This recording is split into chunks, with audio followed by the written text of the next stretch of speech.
Salam Oi.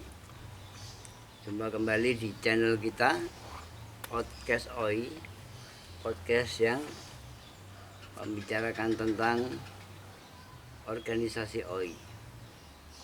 Bagaimana kita bisa menggali informasi terbaru dari teman-teman Oi di seluruh Indonesia. Bagaimana menggali potensi, kemudian pemikiran dari anggota-anggota OI. Untuk itu hari ini kita tampilkan sosok seorang yang kita anggap lulusan OI. Beliau masih aktif hingga saat ini. Untuk itu mari kita saksikan siapa dia.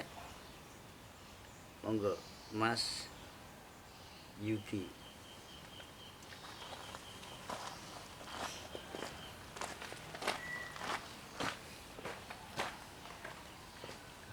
Ramu iso.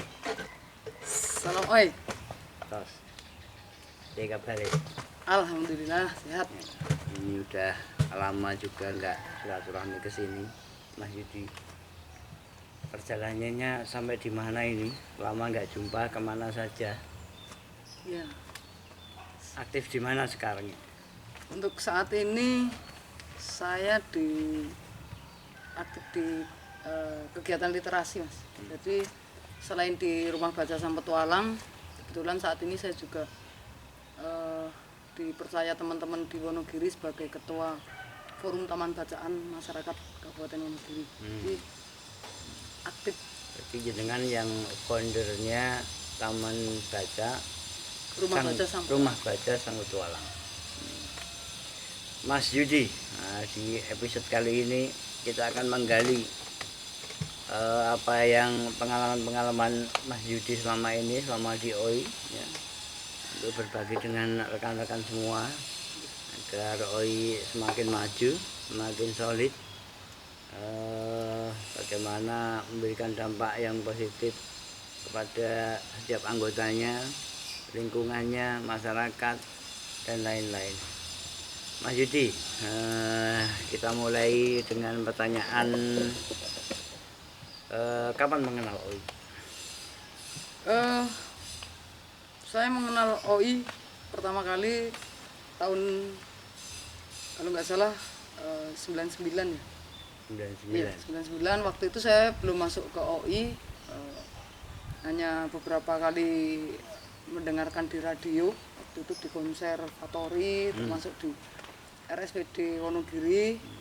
Terus akhirnya saya mencari informasi OI itu seperti apa. Cuman sebelum itu memang saya awalnya sudah ya, walaupun tidak bisa nyanyi tapi seneng dengan lagu-lagu Bang Iwan gitu. Terus tahun 2000 kebetulan saya waktu itu di Solo,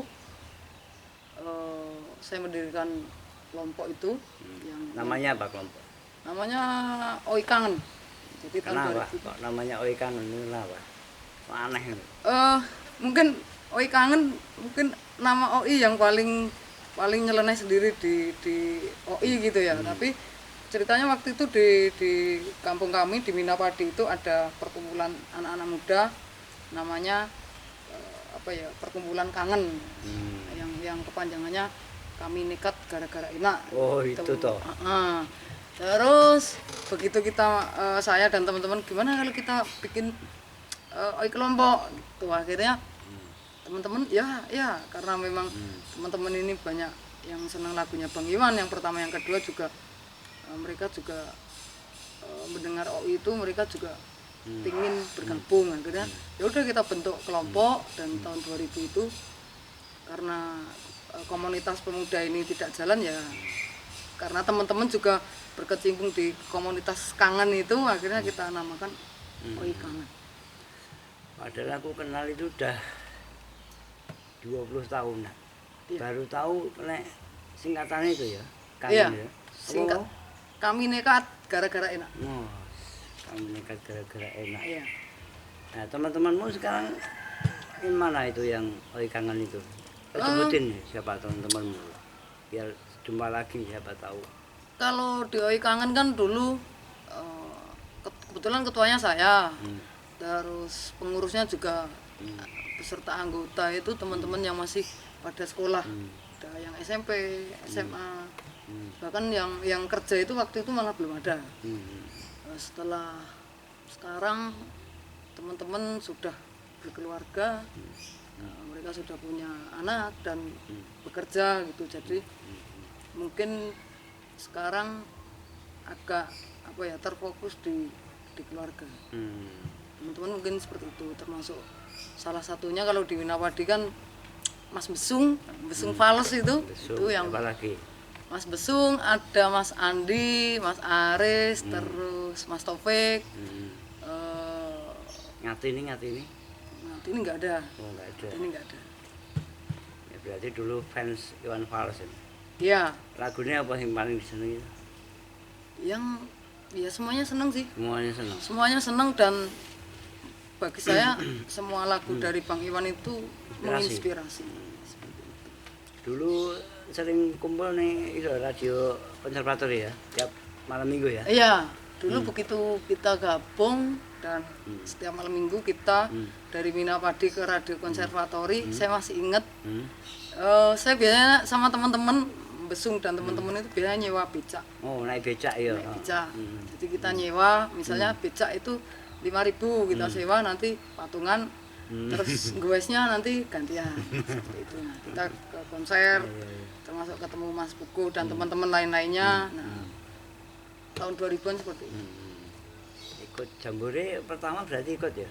Jambore belum ikut. Malah nggak ikut ya? Malah nggak tahun ikut. 2000 itu. Iya. Jambore itu. Belum ikut. Oh, nggak ikut. Nggak ikut. Terus aktivitasnya sekarang apa itu kan? Kemarin itu apa itu namanya? Ada ini kan aktif di apa namanya relawan. Iya. Terus TBM, rumah baca, terus macam-macam itu sampai jalan kaki Wonogiri Jakarta ya, sampai apa lagi itu. Nah, itu ceritain tuh satu-satu tuh. Oh, jadi apa ya, jujur Yudi yang sekarang termasuk adanya rumah baca itu tidak terlepas dari kami bergabung dengan OI, itu tidak bisa dipungkiri. Jadi begitu tahun 2000 kita mendirikan OI kelompok itu, dan selang berapa tahun kebetulan saya merantau di Jakarta. Terus tahun 2013 itu kalau nggak salah saya bergabung di OI Krisis Center, di OCC-nya, di Badan Otonom OI. Dan waktu itu saya juga beberapa kali ditugaskan, termasuk di erupsi Gunung Kelut, di banjir bandang Garut, Banjarnegara, longsor dan lain sebagainya. Tahun 2000 sekitar 2014-an itu 2015 itu saya di Wonogiri, kebetulan teman-teman di Wonogiri kan mendirikan BPK juga, Badan Pengurus Kabupaten, dan saya membantu teman-teman yang mendirikan, dan akhirnya di Wonogiri saya juga membuat OI kelompok namanya OI kelompok Sang Petualang. Dan dari situ saya punya niat untuk mendirikan taman baca itu. Jadi awalnya taman baca itu dari OI Sang Petualang tadi. Iya, jadi di OI kelompok itu sebenarnya dulu kita ada kegiatan setiap bulan, anggota itu wajib menyetorkan buku bacaan sebenarnya. Tapi banyak lama nggak berjalan karena ya beberapa kendala, dan niatan itu pupus. Tapi nggak pupus juga gitu, dalam arti saya tetap harus mendirikan taman baca gitu, walaupun kapan. Itu akhirnya 2015 itu terbentuk taman baca, rumah baca Sang Petualang gitu. Terus itu apa namanya, sampai harus jualan burger untuk pustaka berjalan. Gimana perjuangannya sampai segitunya itu di puncak gunung yang seperti itu ya? Iya. Nah, pernah sekali teman-teman itu ke sana, saya sekali berkunjung ke rumah baca sang petualang itu saya juga kaget juga karena lokasinya itu terpencil, bukit berbatu gitu ya, dan itu ada di puncak bukit, itu hampir puncak bukit. Saya kenal ini lama sekali dan baru kali itu saya datang karena nggak habis pikir kamu bisa hidup di lingkungan seperti ini gitu ya, kamu bisa hidup di lingkungan seperti ini. Dan beliau banyak cerita, dulu suka jualan es ya, Iya. jualan es. Hari ceritain dulu tuh pengalaman. Kalau sebenarnya saya dilahirkan dari keluarga yang bisa dikatakan keluarga yang tidak mampu dan dari keluarga yang broken home. Jadi saya TK itu sudah dititipkan orang tua di Wonogiri. Saya ikut nenek dari ibu karena bapak dan ibu sudah cerai. Terus karena di desa bersama nenek ya mau nggak mau harus mandiri. Jadi kecil itu kelas 3 SD itu saya sudah jualan, Mas. Setiap berangkat sekolah itu tas itu isinya ya ciki, permen, mainan. Nanti saya gelar di depan SD. Nanti teman-teman yang beli, terus pas jam pelajaran nanti saya titipkan di kantor.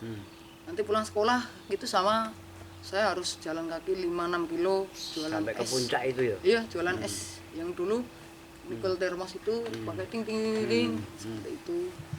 Bahkan SMP pun karena dari rumah nenek ke sekolah SMP itu kan kalau nggak salah sekitar 6 kilo ya. 6 kilo. Waktu itu saya belum tentu setiap hari itu dikasih uang sama nenek itu untuk jajan 100 rupiah. Itu belum tentu. Padahal naik angkot itu dari rumah ke sekolahan 100 rupiah. Misalnya saya dikasih nenek 100 rupiah saya buat ngangkot, itu nanti di sekolahan nggak jajan. Nah, sering saya nggak jajan, terus teman-teman kalau jam istirahat itu ke kantin, akhirnya saya harus biar nggak lapar apa gitu. Saya sering jam istirahat itu pasti di perpustakaan sekolah. Ya, pinjam buku, membaca dan lain sebagainya, bahkan sampai kenal akrab dengan pengelolanya. Dan berawal dari itu saya senang membaca, termasuk saya punya niat untuk mendirikan taman